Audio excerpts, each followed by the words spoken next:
Alright, it's getting darker outside. I do have like a ring light behind the camera, so hopefully this gives you some semblance of some kind of lighting. Does this light need to be warmer, is the question. Is that a bit better? Yeah, that feels better. The other one just, I felt like was just making me very pale. I mean, I'm already very pale anyway, but I feel like that's a slightly nicer light. Do we think? Does that look slightly more normal? Hello! Welcome back. If you haven't been here before, my name is Debbie and I read a lot of books. Today I'm continuing the Bridgerton series. So I read Francesca's story, When He Was Wicked. There's your front cover. Francesca has my heart. To be fair, she already did from the TV series, so then reading it after the last season, whew, my heart broke into a million pieces twice doing this. It's a very short and sweet blurb, so I'll just get through that for you. 3 years have passed since Francesca and John's marriage, and they are still childless. And Francesca wonders, can a woman be truly and completely happy when a little piece of her heart remains empty? But just when she makes peace with her fate, something unexpected occurs. It's in historical romance, and I can't tell you how many pages this is. Oh, I don't want to reserve it, no. Yeah, it's giving me the wrong information by telling me that it's only one page, but it's most certainly is not one page. This is book 6 in the Bridgerton series. I'm getting so confused to like the order of this because it jumps around so much. But we've seen Daphne.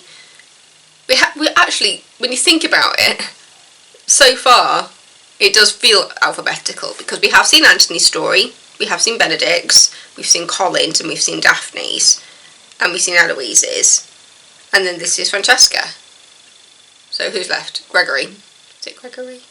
Yes. Gregory and Hyacinth. So there's only 2 more. Have I really? She's like, yes, Debs, you have read them all because this is book 6. Now that I have read this book, I now understand where the fans were coming from when Michael in the TV series became Michaela. And I am wondering how they are going to portray this in the TV series now, because so much of Francesca's story really is focused on the fact that she can't have children.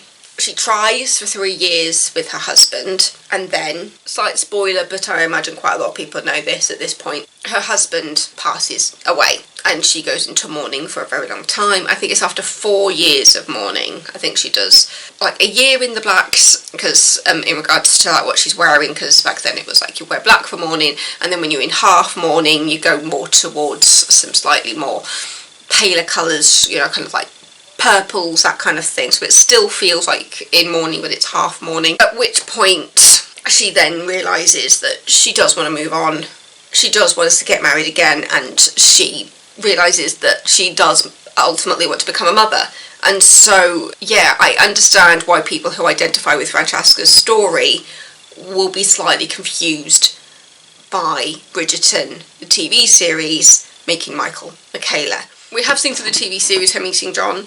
A lot of Francesca's story has been happening in the background of other books, because, to be honest, it was the last one, wasn't it? I'm pretty sure a bit of Francesca's story was happening in the background of book 3? The order of the TV series and the books has thrown me off completely. It was Colin and Penelope's. Colin and Penn's story had a bit of Francesca's story in the background, I want to say. I cannot completely remember at this point. The timeline is all over the place with these books because it jumps around so much, it's hard to keep track. I completely understand why Bridgerton, the TV series, have adapted like a new way and a new order for it, because books jump around, it gets quite confusing. So yeah, because in this book, while Francesca and Michael are kind of romancing after John has died, we do find out of the events of Eloise's wedding and Colin's wedding.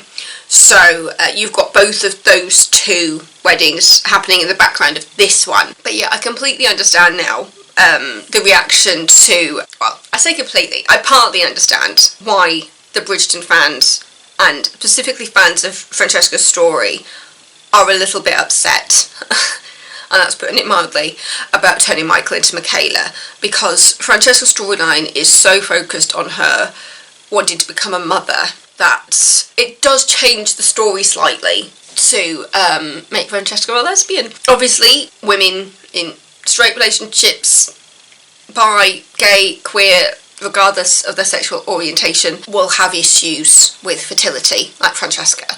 So it's not entirely taking away Francesca's story by making Michael into Michaela, but it does make you wonder how the changes are going to be done. Because obviously Francesca's in mourning for quite a bit of the book, until she feels ready to step out. Because at the very beginning of the book, you see John have a headache where he goes to bed, and it was actually quite nice. Actually, at the end of the book, the author Julia Quinn does a section talking about John and Michael's illness in the book and what they actually were, because you kind of have to read between the lines a little bit in regards to what happened to John. And then with Michael, there is a bit of clarification over what illness he is suffering from. Because Michael is ill in the book to the point where it kind of panics Francesca. She was just like, I already lost John, I don't want to lose Michael too. It seems that through Francesca and John's relationship, Michael has been in love with Francesca since pretty much the day he met her. And Francesca and John, their relationship is very different to the relationship that Francesca and Michael end up having. Not to take anything away from Francesca and John's love for each other, because I must admit, in the TV show, Francesca and John really do have my heart. I think they are so cute together, and now having read this and knowing what's going to happen to John, I'm just like, no, I am not ready for it. But the fact that we are going to, Benedict and Sophie for the next TV series, for the next season, means that we've got a little bit to wait to find out what's going on with Francesca. But ultimately, Francesca and John are married for a few years. I think it's 3 years before he passes away. They'll probably try to tell Eloise's storyline before going into Francesca's, just based on the timeline in the books. But as I said before, I think that TV series is trying to make more sense of the timeline, because ultimately, when it came to Penn and Colin, it's implied that the gossip pages have been going on for 10 years. And obviously, in the TV series, they've completely ignored the 10-year thing. I just hope they keep Julie Andrews narrating it, because I adore Julie Andrews. Keep her. Please keep her and protect her at all costs, because Julie Andrews really does need to be protected from the world at this point. Maggie Smith hit me really hard. So, yeah, just Francesca and John had my heart in the TV series, just seeing their initial getting together and seeing Mama Bear Violet understanding their quieter relationship. And when he was wicked, because Francesca and John's relationship is more on the quiet side, it means that Francesca and Michael together have something very different in regards to the passion. Not to say that John isn't passionate. You don't get to know John properly, really. I feel like we've gotten to know John more through the TV series at this point than you ever get to know him in the books, which is a shame. The way he's been introduced in the TV series is just so special for people who identify with Francesca so much. Being the quieter one, being a bit more on the shy, introverted side. Yeah. I will say there were definitely a few moments from this that I really hope make it into the TV series. One in particular actually has nothing to do with either of them. And it's just Francesca at one of the balls. But yeah, there's a moment between Francesca and Lady Danbury at one of the balls, which I hope stays in, because I loved the conversation happening there and the rapport they had, and the fact that Francesca is confident enough to stand up to Lady Danbury in that moment. I just thought that was really sweet. And then I just remember reading that just thinking, I hope that moment makes it in, because it was just something about Francesca in that moment that I just thought, this is telling me something about Francesca here. So, yeah. This really is the biggest mug in the world.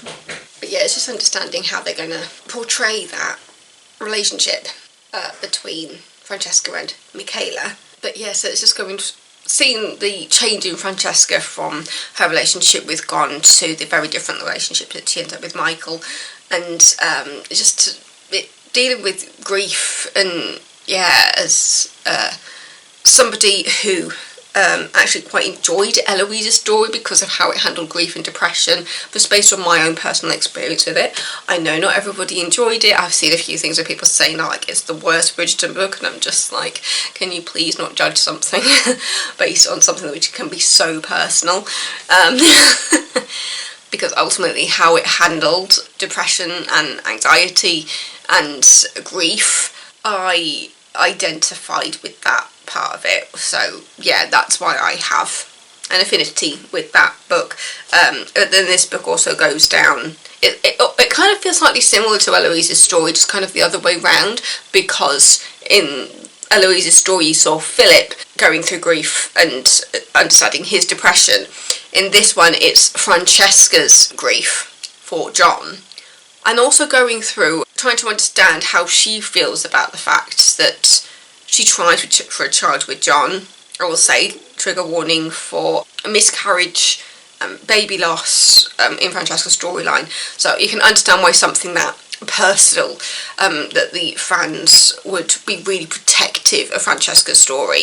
So yeah, I do think that there is an element of people not realising how they might adapt it and how they might be able to identify with a slightly different portrayal of Francesca's infertility, because I've been witness and seen it in my family of losing a child, and it's hard for anybody.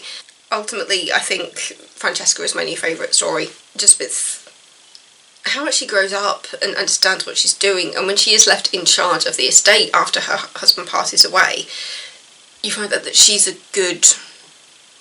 got a good head on her. She's got an eye for keeping things together, and probably an eye for business, to be fair.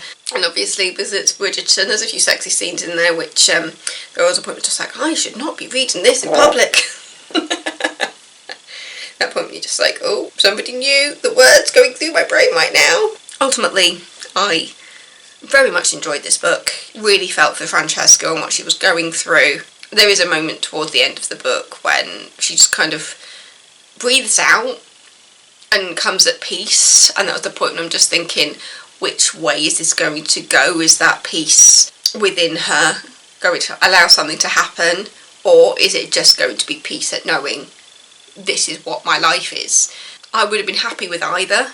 The fact that you do get a happy ending was nice. It would have actually been kind of nice to see that peace within her going forward, realising that she was going to just be the best auntie she could be. Because when you see like the chapters where she is interacting with her nieces and nephews, and you're just like, yeah, she's Auntie Franny. She's Aunt Fran. I feel like I'm getting emotional talking about this one. So yeah, I feel like that one, me talking about that has been all over the place. But yeah, When He Was Wicked, Francesca's story by Julia Quinn. I have now got the last 3 books in a bundle, and when I say 3, it's because there's a short story in there as well. So the next one is It's in His Kiss, which is Hyacinth's story, and then after that is On the Way to the Wedding, which is Gregory's story, and then after that you've got Because of Miss Bridgerton, which is a Billy Bridgerton. Who's Billy? Yeah, I have no idea who Billy Bridgerton is. So where's that front cover again? When He Was Wicked, Francesca's story, Julia Quinn. I'll admit, Fran has become my new favourite, because the one behind this for favourite book will have to be Kate and Anthony. Kate and Anthony were in first place before Francesca, and now I feel like they're in very close first place together, actually. Again, I Will Die on the Hill. The scene with them under the desk in the library should have made it into the TV series. Such a good moment. Anyway, so thank you so much for watching. Don't forget to subscribe if you're not already, and I will see you next time with another video. Stay safe. I love you all. Bye. Like, Boros, you've gotten this all wrong. I like that when I tried to Google the web, it says, is When He Was Wicked steamy? Yes.